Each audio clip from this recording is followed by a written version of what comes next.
Hey everyone, it's Adrian from the Pageant Project, and I'm here with Olivia Raffaele, who's a Miss Galaxy Australia 2019 national finalist.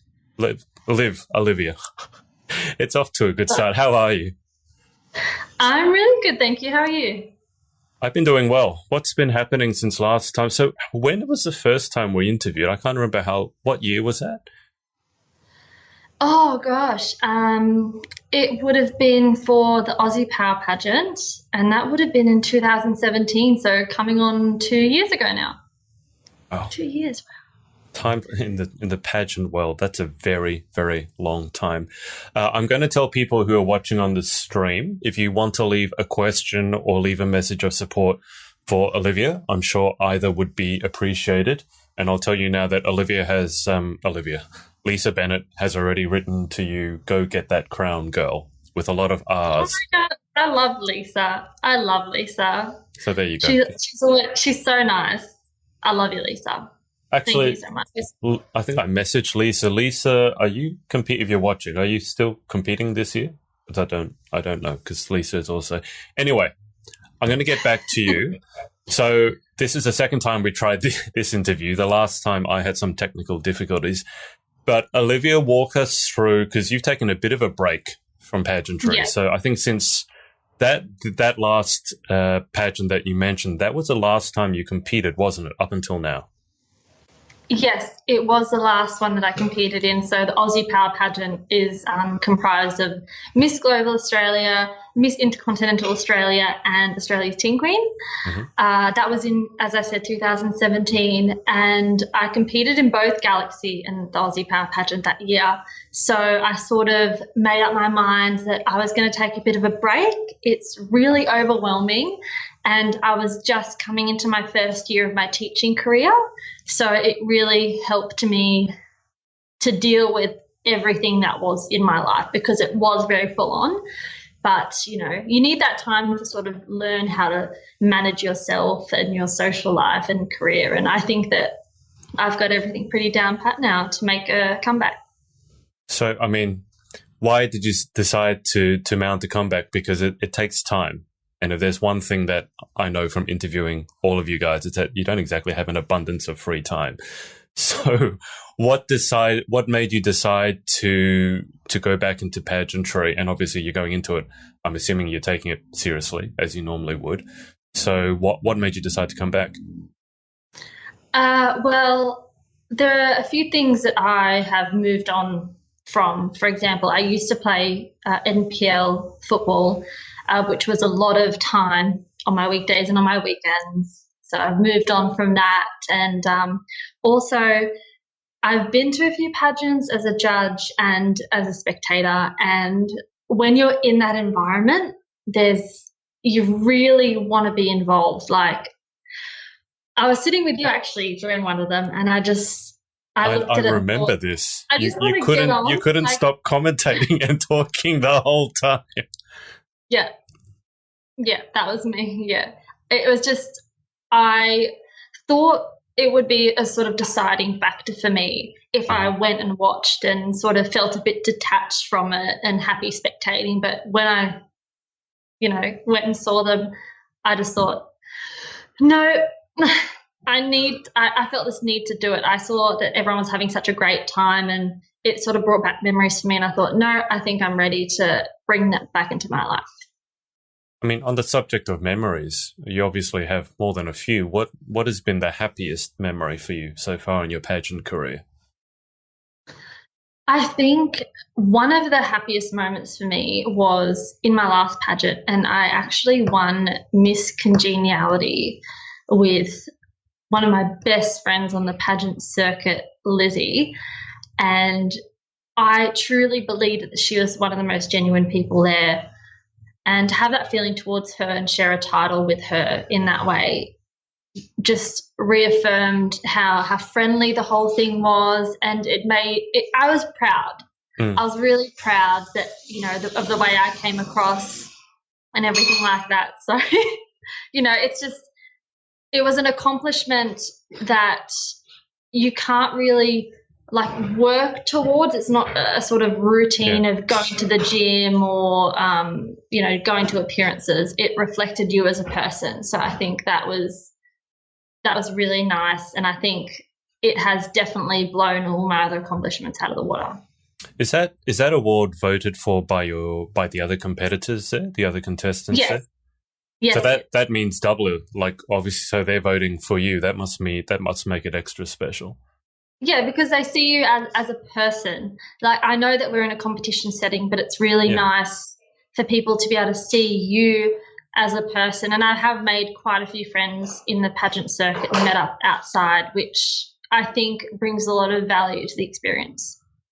And how would you say you've grown as a person since the last time that you've competed in pageantry? So it's been, as we said, almost 2 years. So it must be a different Olivia in front of me now than 2 years ago. The bones are still the same. Like, I'm definitely. Are you sure you haven't broken something or? Funny guy. No, you did do your knee, didn't you? So. I did. Pushing a wheelchair, my knee kind of dislodged and went to the side a little bit, but it wasn't broken. Okay. Nothing broke. Touch wood, I haven't broken anything yet. But how have I changed and grown? I think the core of me is the same. You know, I've always been a fairly sort of fun, easygoing person, but I think having time to work on my career and doing other things that I enjoy really brings down to earth what pageantry is. Because there was a stage where I thought, oh my gosh, this is the be all and end all. Like, this is what I want to do. And it kind of took over. Like, it took over my weekends. It took over my thoughts a lot of the time because you're so in love with it. And it's such a great time that you're just so excited all the time about it. And I've sort of been able to look at it from a really realistic perspective and, saying that it's not my focus, essentially, pageantry. It's something that I like doing in my spare time that adds something to my life. It's not my life. But yeah. I mean, you mentioned perspective and you mentioned that your work helps give you that perspective. So just in case people didn't see our last interview, I certainly want to assume that people have. For people watching who don't know you, can you tell them what you do for work? Okay, so I teach the visually impaired at a special school in Brisbane, and I currently have a class of 4 with multiple physical impairments. So it's a totally pole opposite to pageant life. It's coming to school, for example, with makeup on. People go, oh my gosh, you're a different person, because I never wear makeup or dress up for school. It's just, I just don't do it. It's busy, and I sort of am like, it doesn't matter. Looks don't matter where I work, and that's really nice for a change. But then, if I was to see my pageant friends on the weekend, if I didn't wear makeup, they'd be like, oh my God, who is this? What happened to your face? What happened to Adrian? I don't know. Maybe they would say that. I saw one person the other day without makeup. I actually didn't recognize her. I felt horrible. No, well, it's enhancing the face. Anyway, no, I've done it. I've gone to uni once without makeup on, and people actually asked who I was, treated me as a whole new person. But that's a whole nother story. It's a whole nother story. But yeah, it's polar opposite. And the way it sort of puts in perspective pageantry, I see, quite, sad things, and I see the struggles for some people. And I think when I balance that and look at it with pageantry, I learn not to stress about the really, really small things. Pageantry is something that should be fun and exciting. It shouldn't be something that's stressful or makes you upset or, makes you feel self-conscious. Absolutely. Going into it this time, we've talked about perspective. Going into it this time, you've been there many times before. Do you have any particular objective or goal results-wise? I think having that sort of new outlook on it, I'm there to do it for what it is. So I'm really there for the experience and meeting people and having the opportunity and initiative to do a lot of great work. And of course, I love getting up on stage. It's just a dream. It's a dream. So if I was to come away really successful, that'd be fantastic. It shows that, I've worked hard. But if I don't, it's not the end of the world. But, the aim sort of in the back of my mind is to leave, with, I reckon with a stash. Leaving with a stash, whether it's a category award or charity or a runner-up award or, the big stash, the crown and stuff. That's the ultimate goal, isn't it? I'm going to be happy with the outcome because I'm going in it slightly competitive, but I'm going in it for the experience and to genuinely enjoy myself. Does that mean that you feel like you're towards the tail end of your pageantry career, or you're not sure about that? I'm not quite sure. Like, it sort of depends on how this goes for me. Like, I'm going into it with an optimistic outlook that it's going to be, fantastic. And of course, when you have good experience, you go back for more, like I am right now. So who knows? Maybe you can see me as a miss. If my partner doesn't propose to me before 25. Is he there now? He has his what do you call them, the sound cancelling headphones on, so he can't hear anything. But come on, bro. Or like a missus. I think, it's something that continuously adds something to my life. So I don't, unless I have a, horrible experience, I don't see why I wouldn't, continue to do it every now and then. And obviously, so you're competing in Galaxy. You've competed in both Galaxy and the Power Pageant before, and both systems, or I guess all three, because the Power Pageant is 3 in 1, but 2 in 1 for yourself. Why do you keep going back to those systems? I mean, there are other systems out there, so obviously you must enjoy the system. What is it about it that it keeps bringing you back?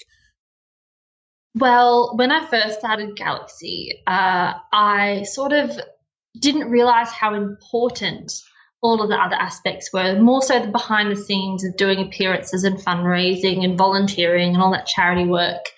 So I didn't do it the first year. I mean, I did a few, but not as much as I could have. And it's really making the conscious effort to go out and do it that made me the happiest. I've met so many people along my journey of doing things like this. Like when I volunteer, I did a trivia night and helped out a few nights ago, and I added my entire trivia table that I was helping out with as friends on Facebook, and I talked to them, and it's amazing. And sort of being able to know that you're making an impact, however small, is fantastic. And I think more people need to be on board with something like that.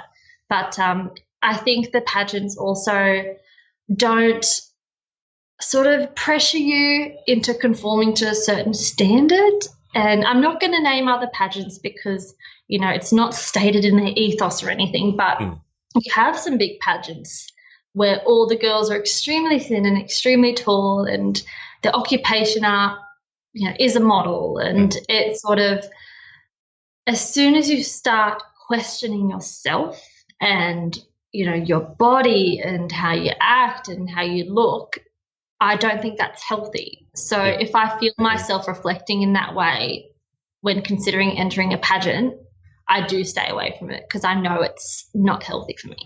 Absolutely. For those of you watching on the stream, as I said at the beginning, if you have any questions for Olivia, write them in the comments below, or any messages of support, I'm sure would be appreciated. Olivia, tell us something about what do you do in your downtime? I mean, we've talked about pageantry, and we'll come back to it. But can you tell me something about you that I don't know? So surprise me. I'm sorry, I just laughed because I think that was your polite way of saying, so we haven't had any comments or questions yet. I was like, oh gosh, I'm not popular. No, it's fine. what do I do with my downtime? Let's get back to like being like dead on serious. I don't want to be serious. It's been too serious. Let's be funny. Has it been too serious? Okay. It's all very pageantry. It's all very deep and meaningful. Cut it out. So like, chill out. Yeah. All right. What do you do to cut loose? I mean, you can't be. I mean, imagine doing what you're doing as a profession, which you talked about. That I would find that emotionally draining. I don't know about you, but coming back from that, I would sometimes just want to cut loose. So, what do you do for fun? It is emotionally draining sometimes. Yeah. So, for fun, because I'm like a fun kind of person, I'll list a few things for you just to get some sort of idea. I love going to burger places, going to different burger places with Lewis, my partner. Mm-hmm. I like to watch movies. I go to the gym, as boring as that sounds, but, you know, got to get your 30 a day. I go to the 30 gym. What a day? Your 30 minutes. Exercise every day. I thought you were talking about steps. I'm like, gee, that's a low goal. 30 steps, guys, is all it takes. No, what else? I bake. I love baking. It's, my favourite thing to bake are macarons. And if you don't follow me on Instagram, Olivia Raffaele, I bake macarons all the time, and I love making different flavours, and it's very elitist of me. But I'm specialised in macarons because I knew they were very hard, and whenever I brought them out, it would impress people. And they'd be like, oh, my gosh, they're so hard to make. And I'd be like, it just takes practice, guys. Like, okay, now I'm feeling you, because I think I told you last time, like, I'm not a huge fan of macarons, but I definitely understand the urge to bake something that's difficult, because when I took up baking, the first thing I tried doing was souffle. And you would know, you bake, if you don't do souffle right, it doesn't rise, and then you end up with just mush. So yeah, and people make the mistake of not eating it straight away. As soon as it comes out of the oven, you have to serve it because it deflates, and then it turns into like a pudding, like a thick pudding, because it condenses. Anyway, just like, you know, if anyone wants to learn how to make souffles, souffles, macarons, whatever, we should do like a cooking segment. I was just going to say, I should go back up to the Gold Coast and just film a cooking segment with you, because that would be so much fun. Rachel Gallagher, who you don't know, but it's one of the people I interviewed recently, she's written, "Ooh Girl, burger places can relate to that." So obviously you struck a chord with a hungry audience member. Look, I think that anyone that appreciates burgers is a good person. Right, look, she's a pageant girl. I know because you've interviewed her, and, you know, kudos to her, and kudos to all the pageant girls that eat burgers and don't stop eating what they like eating to lose weight or do any of that, because it stresses me out. Sorry, I was just my partner's just about to wash some dishes, and I was like, I know, I can see you giving. Can you just throw something at him? Because I can hear him in the background. Like, it's not really loud, but I can hear like he's putting something in the sink or something. Yeah. He's being a good person and tidying up after dinner, which, you know, yeah. But he did turn on the tap before, and I sort of, because I have big eyes, it's so easy for you to see sort of how I'm feeling. So I just sort of like. That's a really scary look. I hope I never get that look from you. Well, Rachel has replied, haha, that she's dead. That's what she always says. I know Rachel the other night messaged me saying she ate an entire pizza. And I actually think most of the pageant girls I know eat burgers and pizzas, and this is in the lead up to pageants. I'm not just talking cutting loose afterwards. I think like as preparation food. I don't know how well it goes, but they eat burgers and pizzas. So after every pageant that I've done on the Gold Coast, like Aussie Power Pageant, Galaxy, I always go to McDonald's on Surfers Paradise Boulevard, get a medium Big Mac meal, a fillet of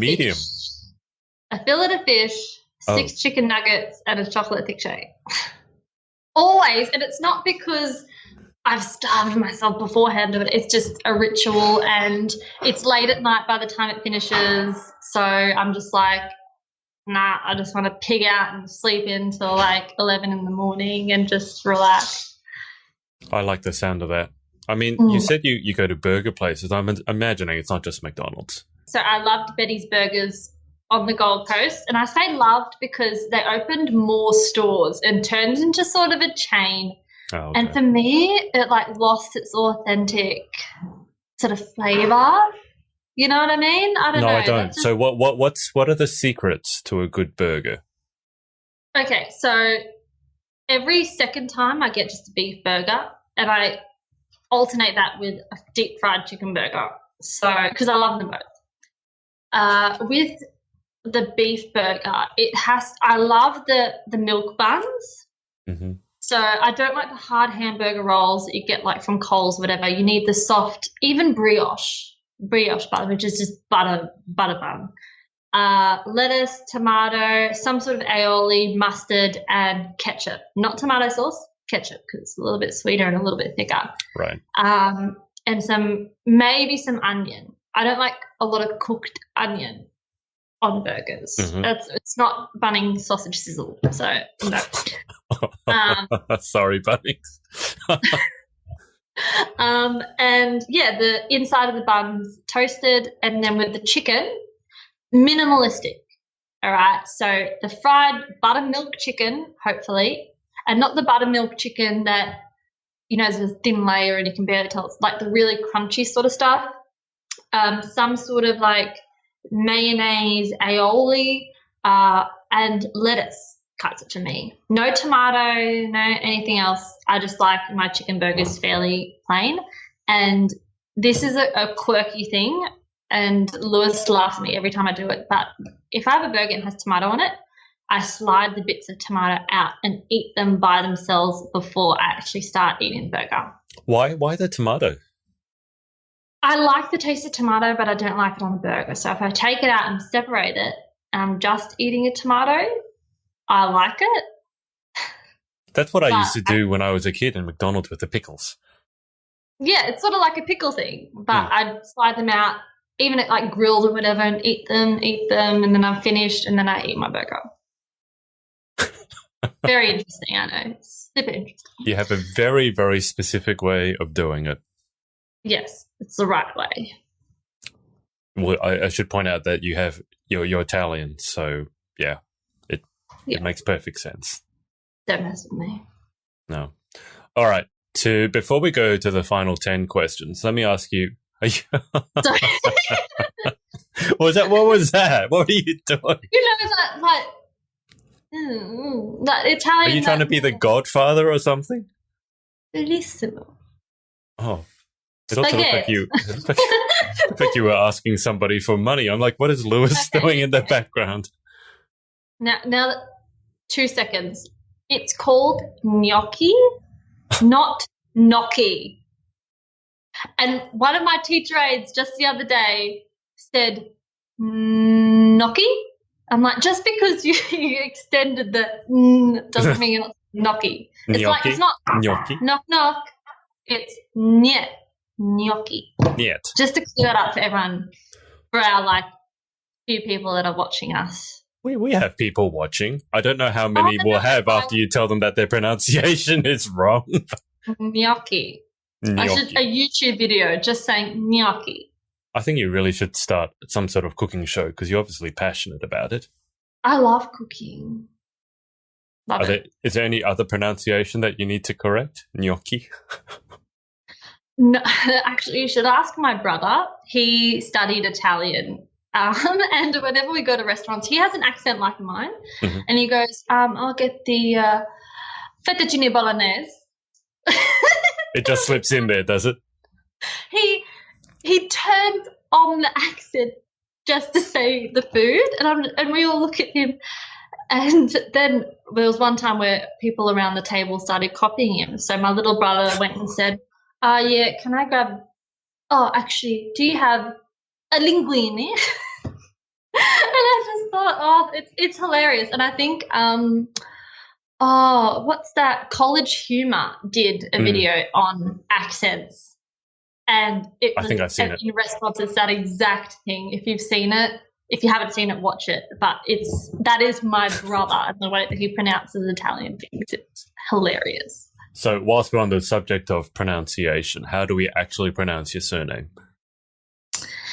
Okay, so it's Raffaele, but when people look at it, and especially with Australian accents, and I'm not pathologic, I have an Australian accent, it's cool, but for example, at my graduation from high school, I said, Olivia Raffaele, and I just thought, wow, like,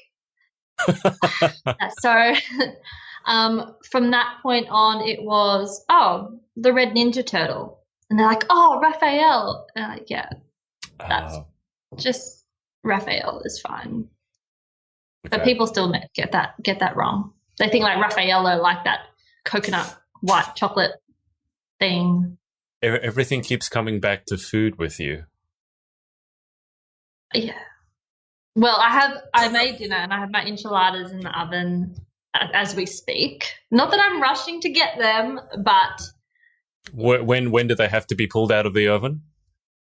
Oh, no, they're just keeping warm at like 60 degrees. So they do not have to be pulled out of the oven anytime soon, Adrian. You can still talk to me. Are you sure? Yeah. All good. This whole conversation has made me starving, though. I haven't actually had dinner, so you're not doing me any favors. What are you going to have for dinner? I don't know. I haven't cooked anything. There's a supermarket there. There's a McDonald's. Any suggestions? Something I can do in 5-10 minutes? 5-10 minutes. And I know from experience that I'm not allowed to buy store-bought pasta, am I? Okay, look, you can, right? But okay. But I don't know. Look, you can. You totally can. There's so much judgment coming from you right now. Adrian, you can buy store-bought pasta. If it's like a tortellini or ravioli, please get it from the cold section, all right? Because at least it's semi-fresh pasta. Okay. If you're going to have the plastic pasta, that's also okay. But do not get canned sauce, please. Don't. You mean I need to make a sauce? Okay. This is like cooking 101. We get a tin of whole peeled tomatoes. You blitz it. You put in some garlic, salt, pepper, a little bit of caster sugar, olive oil, and oregano. Okay. And just let it cook until it's, I reckon, maybe 20 minutes. Cook it, and then in the meantime, boil the pasta. Literally, guys, it just blows your mind. Like not having it out of a jar, like you don't understand. That's my lifesaver though, those bottled pasta sauces, because I know how to make a pasta sauce, but it just takes time, and I'm so hungry that I just want something to come out of a jar. You know, for some reason, I feel like Penang beef. Penang beef. What, as in I should have it now, or you should have Penang beef because it's good, but I feel like Penang beef. But I've got enchiladas. But we've listed a lot of food. We've talked a lot about food.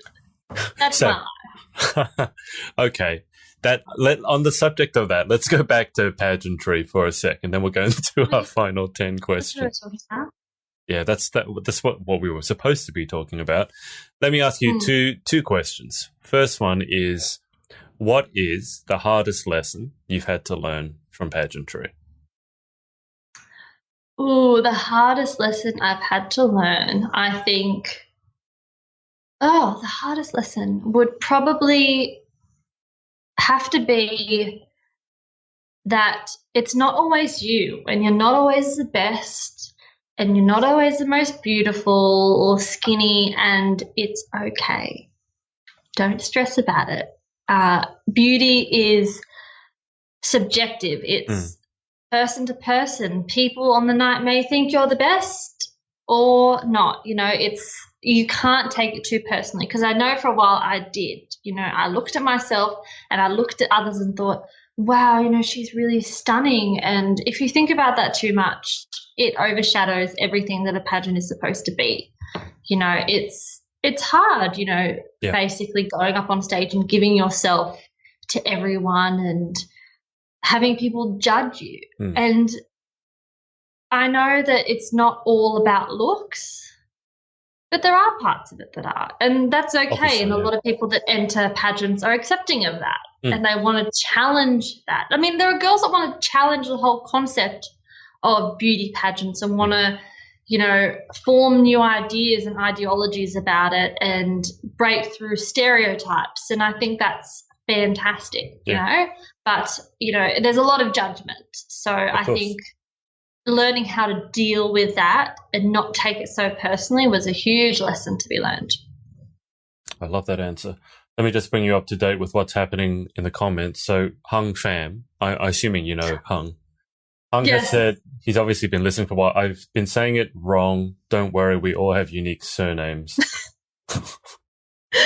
And then he's written under that 2-minute noodles. Hung,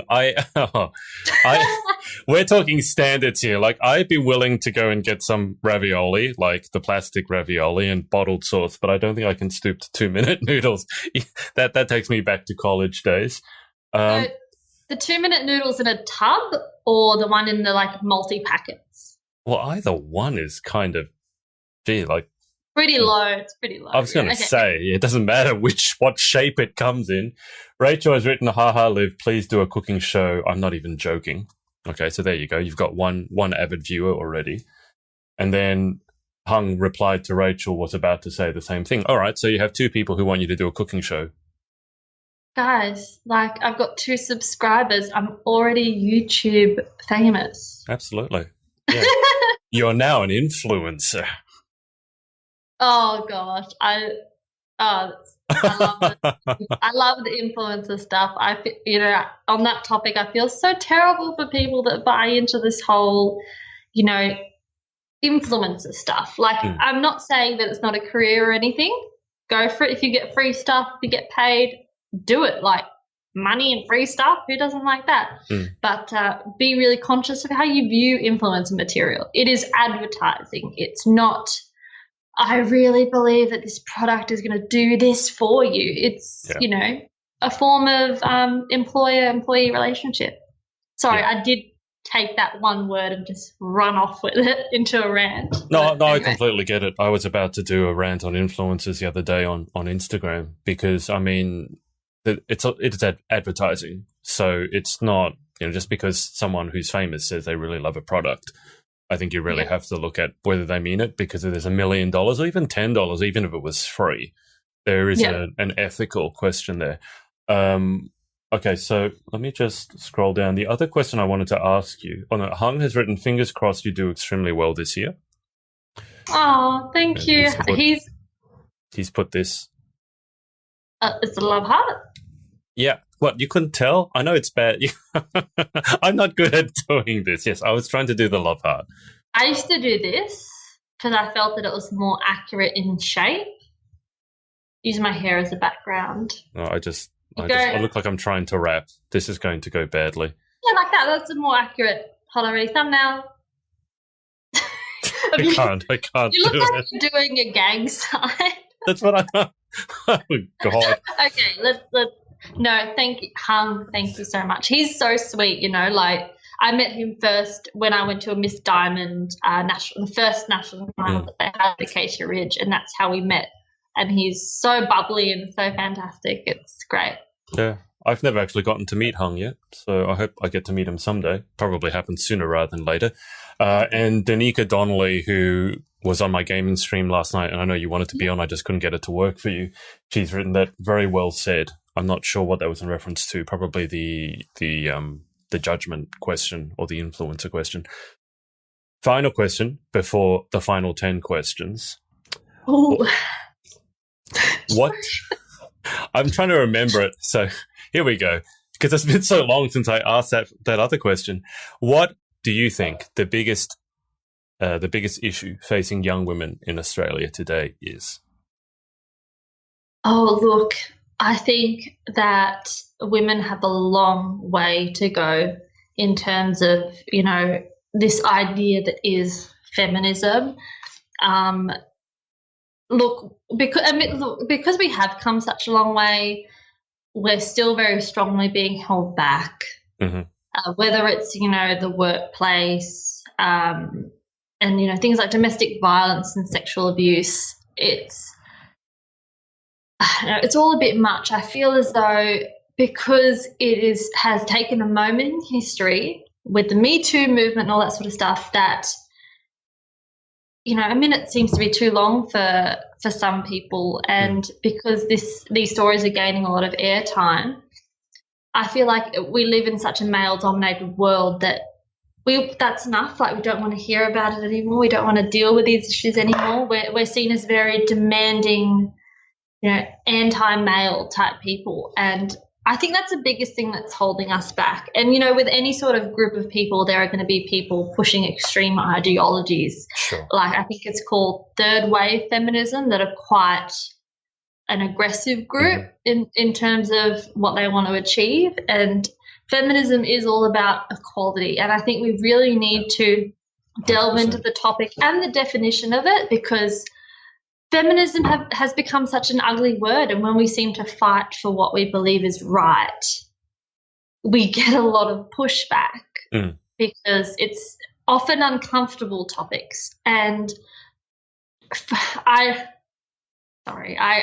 think that when men come with these counter arguments of, well, men in the workplace die more often, men die, more by suicide, and they're facts. And they're very important facts.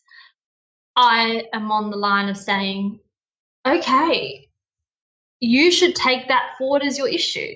I don't think it should be used as a counter issue. All of these issues need to be brought up. If you feel strongly about this, you create a way of strikes and of information and let yourselves be heard. But I don't think I agree with using it as a counter argument to further silence women and their issues. We're different. And some people try and say, no, we want to be the same. I do believe that we're different and we have different issues because of that, and all of them need to be seen. But I think for women, it is holding us back a little bit, and I really do think people need to have a bit more perspective and see everyone's issues, because if we're focusing on a few things from one side and not the other, but it just causes a lot of drama. I hate drama. It causes a lot of drama, and then the fighting ends up becoming a lot bigger than the issue, and the issue is once again, pushed aside. And well, that's exactly it. I think the argument becomes so big that people focus on winning the argument and they forget what we're actually arguing about. And you know what? It's a similar thing is egg boy, right? With the phrase running, egg boys become a bigger story than what's happened in Christchurch, for example. We hype up and create drama around this thing surrounding something very important that the very important thing's no longer the focus, and that's frustrating. Yeah, that was a terrible that whole thing. But to bring it back to feminism, that's the reason I call it the other F word, is because there are so many people who want to have an argument about it. But my definition is pretty much the same as you. I think it's equality. For me, it means equality, but it doesn't mean we are the same. Like I don't think anyone can argue that men and women are the same. I think we deserve to be treated equally. I don't think men and women are the same at all. We have stuff in common. It's all about equity. Equity needs to be incorporated to this. Like, for example, women are not physically as capable as men in some areas. But even that's a generalization, right? And very often what gets me is that the men who are bringing up these so-called counter arguments, they're the ones who are completely out of shape. They're probably, I'm going to go out on a limb here. They're unemployed. They sit there playing games a whole day.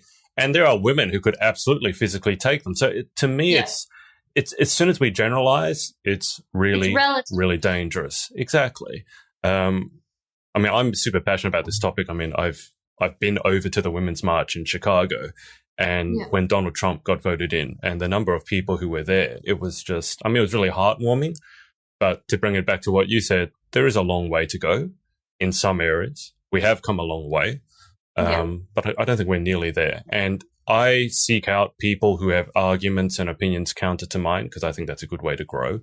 I've not really had anyone come to me with a good counter argument to equality because I don't think there is one. So that. Oh, wow. Look at you, all passionate. I've given that topic a lot of thought. We've gone from deep and meaningful to talking about food for 20 minutes, and now we're back on the deep and meaningful. Yeah, wow, we're just so well-read and, exciting humanitarians that eat. Apparently we're not vegetarian though. Okay, so Hung Pham has written "You will soon, Adrian Kwan." I'm assuming that's I'm going to meet him soon. And Rachel has written, "I am living for this conversation about feminism, so articulate, love it." Rachel has she's doing I think it's her master's, and at the moment she's doing her thesis on female leadership. So it's a topic that's close to her heart. So Liv, before we get to the final 10 questions, I will tell you, because you can't see this whole time we've had your Instagram handle under your video, so it says @Olivia Raffaele. But if people want to, I guess they're listening in on the podcast later on, give them your social details, the best ways to follow you. Okay, so my social details on Facebook, I'm Olivia Bridget. And on Instagram, I'm Liv Raffaele. So Raffaele's my last name.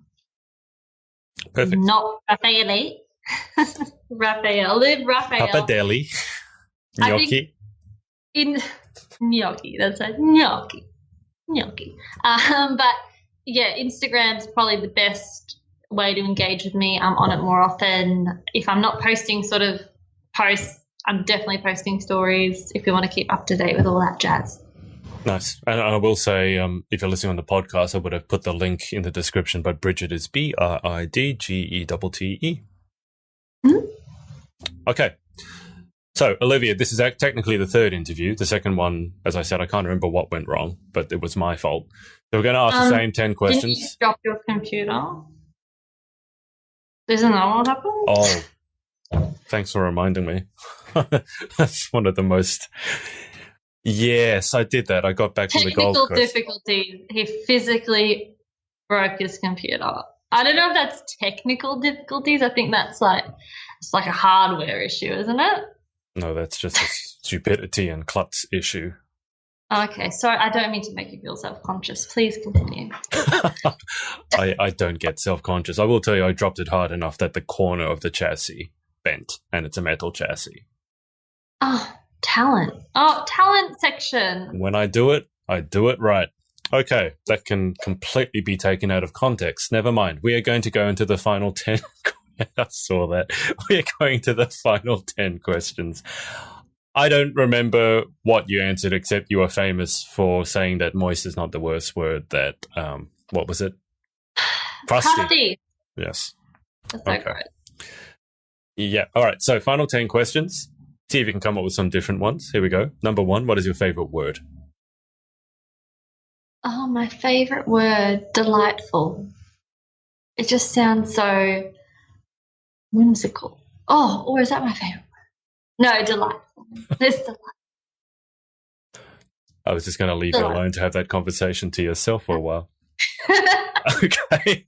Okay. Those are both nice words. Yeah, they sound nice. Okay. Well, number 2, what is your least favorite word? Okay, besides crusty, oh, like pus or pussy.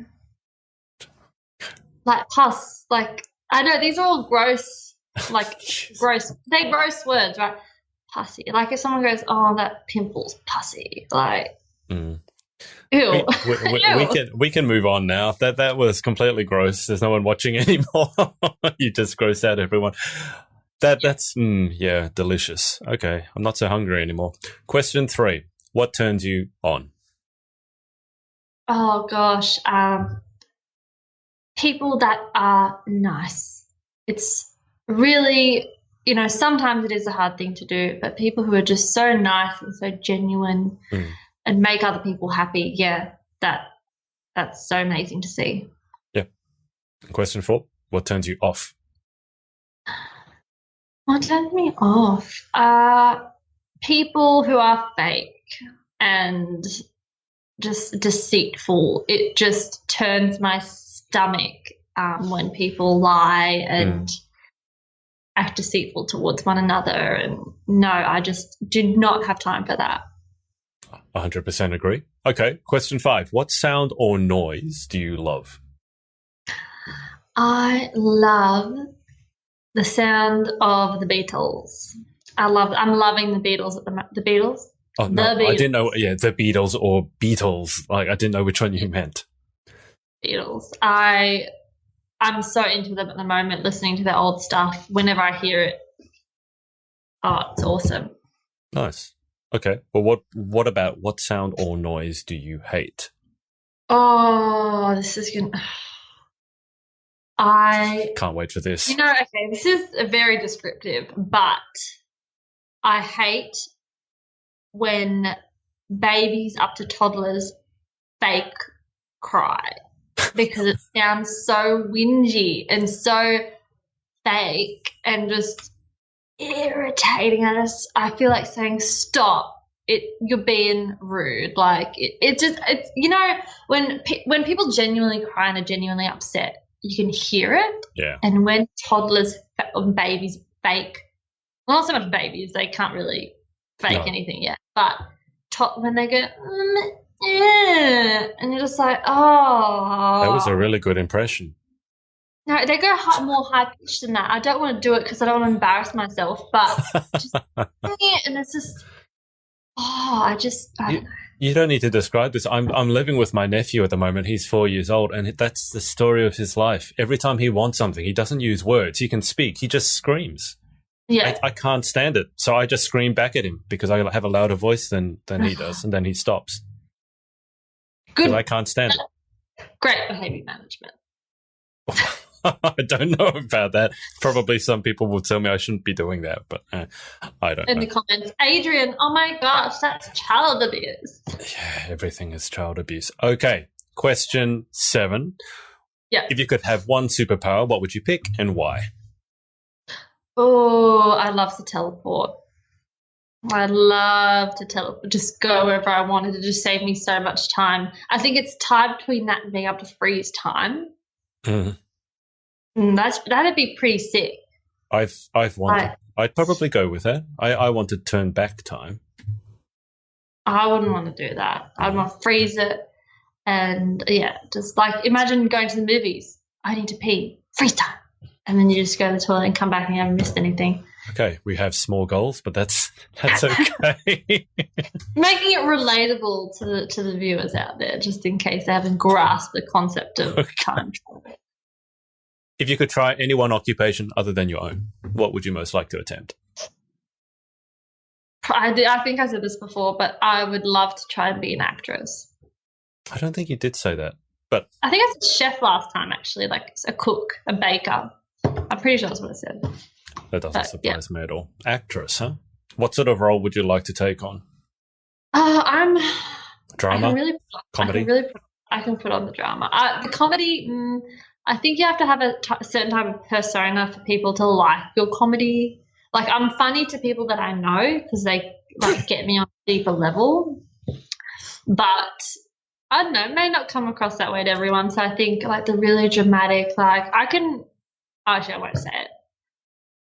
I will. I can cry pretty easy. And maybe that's just most hormonal girls, but if I'm like in the moment, even when girls are this emotional that sometimes we watch sad movies to have a cry. Oh, I didn't know that.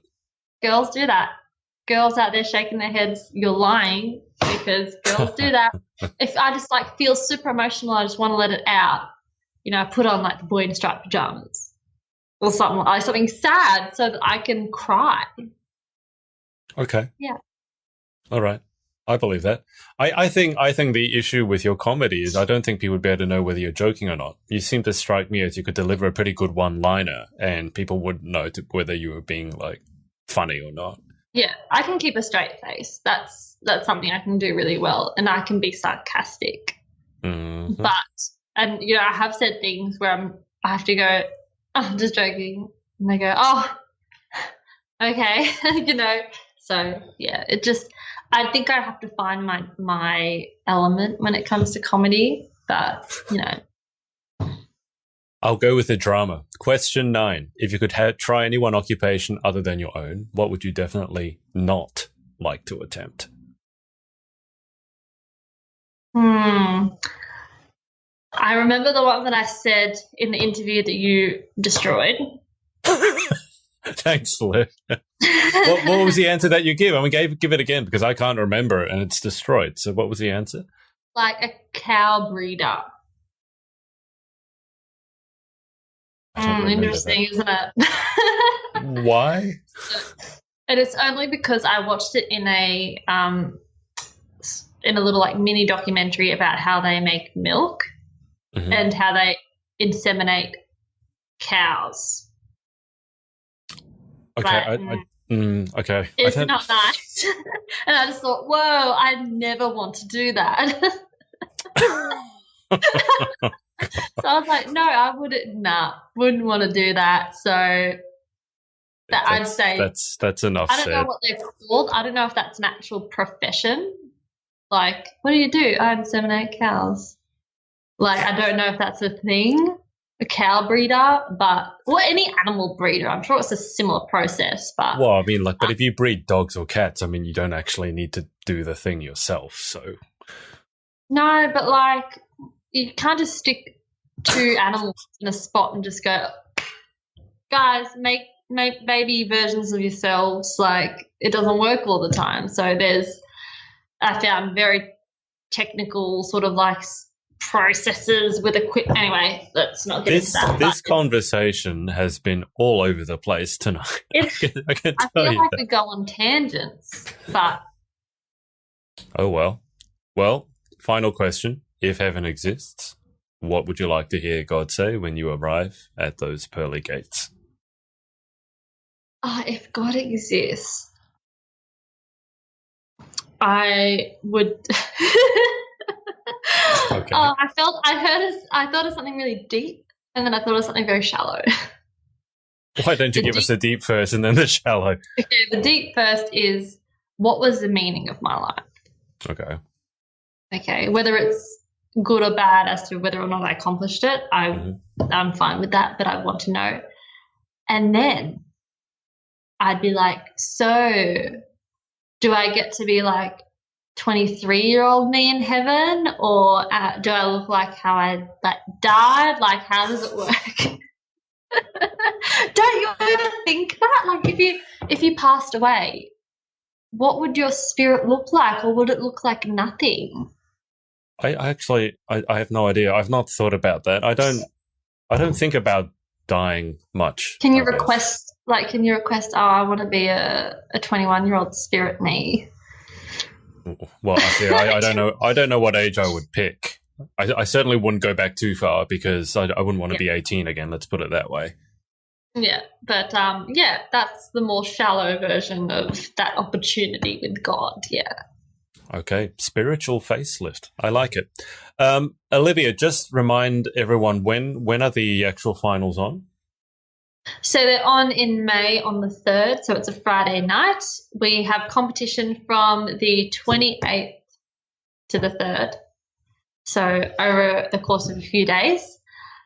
And yeah, I'm excited. It's not too far away, actually. I'm sort of looking at my calendar and thinking, wow, it's like 7 weeks away. That's not very far at all.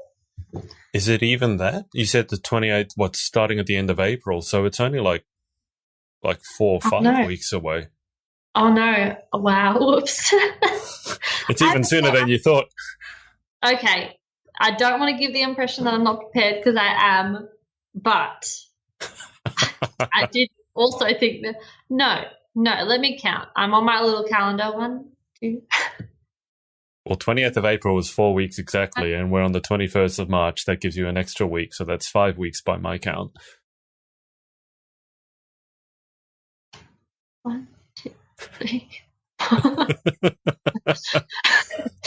That's 6 weeks, basically. It's basically 6 weeks. So I wasn't too sorry when you kept talking. It distracted me a little bit, but it's pretty much 6 weeks. So I was off by a week, I guess.